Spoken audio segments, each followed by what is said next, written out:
الحمد لله الحمد لله الذي أبدى الأخلاق والأرضين،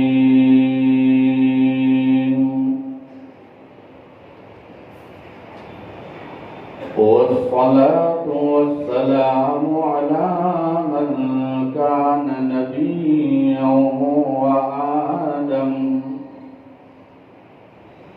وآدم بين الماء والدين، وعلى آله وأصحابه وأزواجه وأهل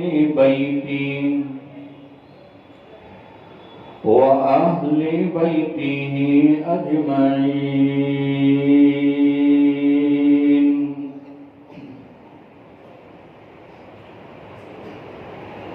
أما بعد، فأعوذ بالله من الشيطان الرجيم. بسم الله الرحمن الرحيم.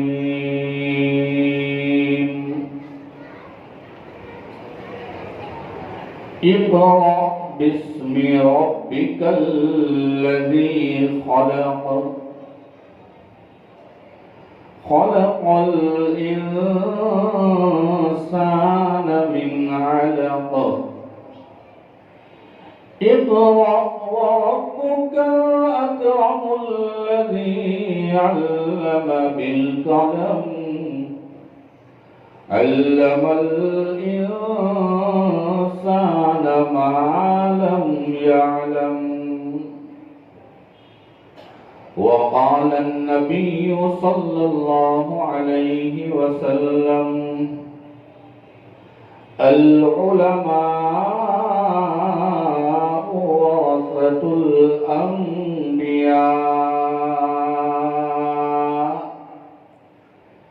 إن الأنبياء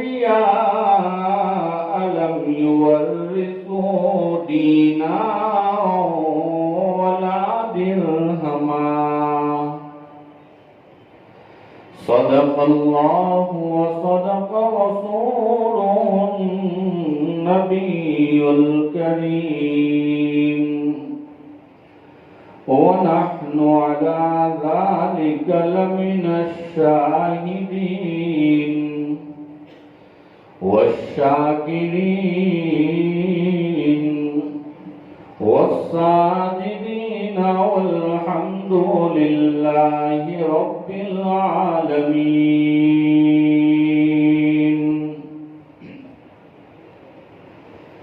کیا شان ہے پیارے نبی، حق نے عطا کی سروری. معراج سے دی برتری، بلغ العلا بکمالہ. ظلمات تھی جب کفر کی، شرک و ضلالت مدگری. ایمان کی روح پھونک دی، کشفت دجا بجمالہ. اسلام کی دعوت بھی دی، تکلیف بھی اس نے سہی. جس نے دعا دشمن کو دی، حسنت جمیع خصالہ. ایک دھوم دنیا میں مچی، آواز یہ آنے لگی. پڑھ لو درود امتی، صلو علیہ وآلہ. اللہم صل وسلم وبارک علی سيدنا محمد وعلى آل سيدنا محمد وبارك وسلم تسليما كثيرا كثيرا.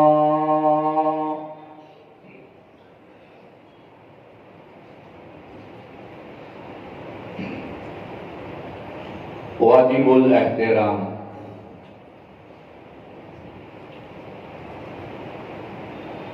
معقر علماء کرام،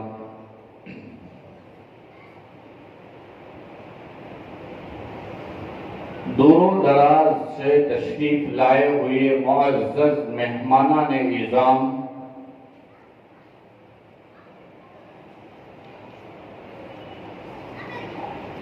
مدرسہ جنت العلوم کے ہونہار پھولوں،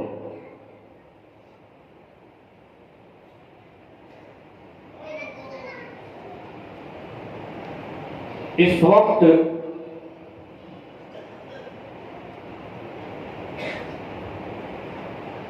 ہم آپ کے چہروں پر مسرت کے آثار نمودار ہوتے ہوئے سمجھ رہے ہیں.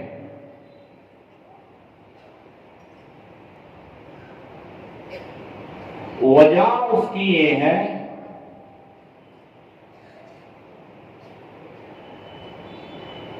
کہ جس نسبت کے لیے میں اور آپ جمع ہوئے ہیں اور آج کے ہونے والے اجلاس کو جو استدعا دیا گیا ہے، مدرسہ جنت العلوم میں آج بخاری شریف کا جلسہ ہونے والا ہے، آج بخاری شریف کی تقریب ہونے والی ہے، آج بخاری شریف کو ختم کیا جائے گا اور سب کا اس پر یقین ہے میرے آقا صلی اللہ علیہ وسلم کے یہ وہ مقبول فرمودات ہے، وہ مقبول فرمودات ہے کہ جن کے اختتام پر اللہ اپنے بندوں سے اتنے راضی ہو جاتے ہیں کہ اس کے اختتام پر مانگنے والوں کو اللہ خالی جھولی نہیں جانے دیتے، اس کو بھر کر ہی جانے ہیں. اسی شوق میں ہم سب جمع ہوئے ہیں، اسی شوق، میرا بھی یہی شوق ہے، میں بھی اسی شوق سے یہاں آپ کے ساتھ جمع ہو گیا. دیکھو، بیان کرنا میرا کوئی مقصود نہیں تھا اور نہ کوئی مضمون اس وقت میرے دھیان میں تھا کہ میں کس بات کو آپ کے سامنے پیش کروں، حقیقی بات سمجھاؤں. جب حضرت یہاں ابھی مجھ سے پہلے حضرت مولانا منظور عالم تشریف فرما تھے، میں اس سے پہلے پیچھے بیٹھ کر ایک حدیث میں نے اپنی کاپی میں نوٹ کی اور وہ حدیث وہی تھی جو حضرت نے تلاوت کی، جو مضمون میں سوچ رہا تھا، جس مضمون سے میں آپ کے سامنے بات کرنا چاہتا تھا، تاکہ اس بہانے اللہ مجھے بھی تقویٰ دے دے، میری ان باتوں کی برکت سے اللہ آپ کو بھی دے دے اور اس بہانے آنکھ سے ایک گرم آنسو بہہ جائے.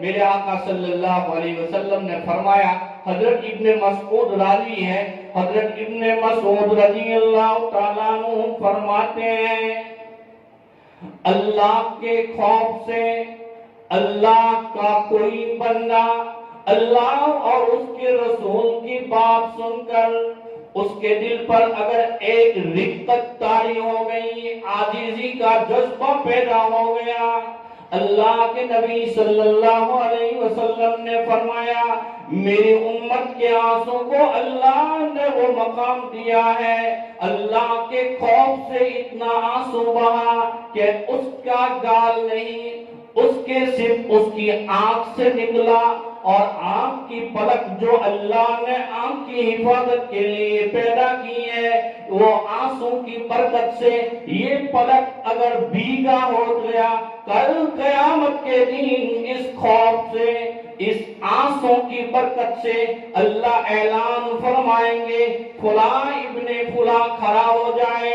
ایک مرتبہ اللہ والا اللہ اور اس کے رسول کی باتیں کر رہا تھا، اس کے دل پر میرے اور میرے رسول کی محبت طاری ہو گئی، اشرکا دین مجھے یاد آ گیا، اور اس وقت اللہ کے خوف سے وہ اتنا رویا تھا کہ اس کے آنکھوں سے، اس کے آنسوں سے گال تو گیلے نہیں ہوئے، ان کی آنکھ کی پلک صرف گیلی ہو گئی تھی۔ اس پلک کے گیلے ہونے کے صدقے آج میں اس کی مغفرت کر دیتا ہوں۔ میرے بھائیو، اللہ کی یہاں بہت بڑی قیمت ہے۔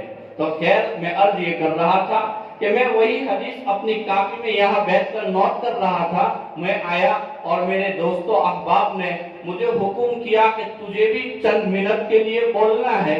میں نے کہا مسلسل 3 دن سے صبح شام سفر میں چل رہے ہیں، نہ نیند ملی ہے اور نہ میں اس نیت سے یہاں آیا ہوں۔ میں تو آیا ہوں اس لیے کہ آج اللہ کے نبی صلی اللہ علیہ وسلم کا وہ کلام مبارک ختم کیا جائے گا، جس کے بعد جو دعا کی جاتی ہے، اس دعا کے قبول ہونے میں کوئی شک نہیں۔ میں اس امید سے آیا کہ ان بہنے والوں کے بہاوے میں یہ کانٹا بھی بہ جائے اور اس کا پار نکل جائے۔ اب میں کیا کروں؟ اب سب کے بیچ میں ہوں، میں کیا بیان کروں؟ نہ میرے پاس کوئی مضمون ہے، نہ اس وقت ذہن میں کوئی بات ہے، لیکن کسی مخلص بندے کی برکت کی دعا سے میں سمجھتا ہوں اللہ رب العزت نے اس بخاری شریف کی تقریب کے موقع سے مجھے ایک بات اس وقت دل کے اندر آ رہی ہے، وہ یہ ہے کہ میں اور آپ جس نسبت پر جمع ہیں وہ نسبت رسول اللہ صلی اللہ علیہ وسلم کی نسبت ہے۔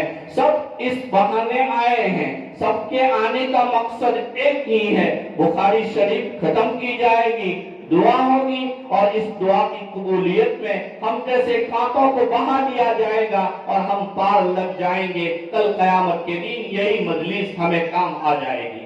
یہ میرا دعویٰ ہے کہ بخاری شریف کتنی عظیم الشان کتاب ہے۔ اب میں آپ کو اس کی دلیل سے ثابت کروں۔ دیکھو، آقائے دو جہاں صلی اللہ علیہ وسلم، بلکہ حضرت استاد الاساتذہ، ایک عجیب بات میں نے اسے نوٹ کی ہے۔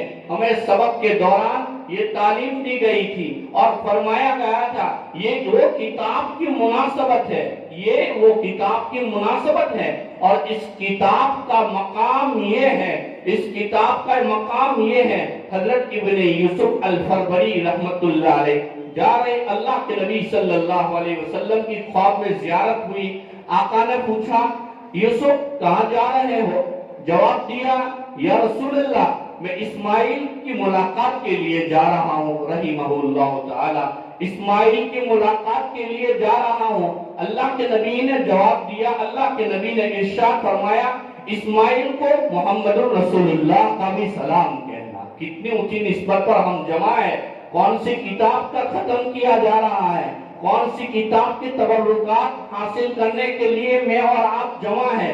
میں نے دعویٰ کیا، دلیل کے اندر میں نے اس کو پیش کیا۔ اب اس کی تعبیرات میں اگر اپنے الفاظ میں کھولنے کی کوشش کرتا ہوں کہ وہ کیا شمع ہوگا جب امام بخاری رحمت اللہ علیہ اپنے قلم مبارک سے آقائے دو جہاں صلی اللہ علیہ وسلم کے فرامین مبارکہ کو لکھتے ہوں گے۔ ہم یقین کے ساتھ اس جملے کی برکت سے کہ آقا فرما رہے ہیں اسماعیل کی ملاقات کو جا رہے ہیں، محمد الرسول اللہ کا سلام کہنا، کیا ہم یہ دعویٰ نہیں کر سکتے کہ جب اسماعیل یہ کتاب لکھتے ہوں گے اللہ رب العزت جزائے خیر نصیب فرمائے تو آسمان سے کروڑوں فرشتوں کی ان کی یہاں ازدحام لگ جاتا ہوگا، اور وہ فرشتے، وہ جنت کی حوریں اپنی آنکھوں میں عینک لگا لگا کر اسماعیل کی لکھی ہوئی سطروں کو دیکھتے ہوگی۔ یقین کے ساتھ میں اس بات کو ہم کہہ سکتے ہیں۔ اب اس کی بھی دلیل اگر آپ مانگتے ہیں تو مجھے اللہ کے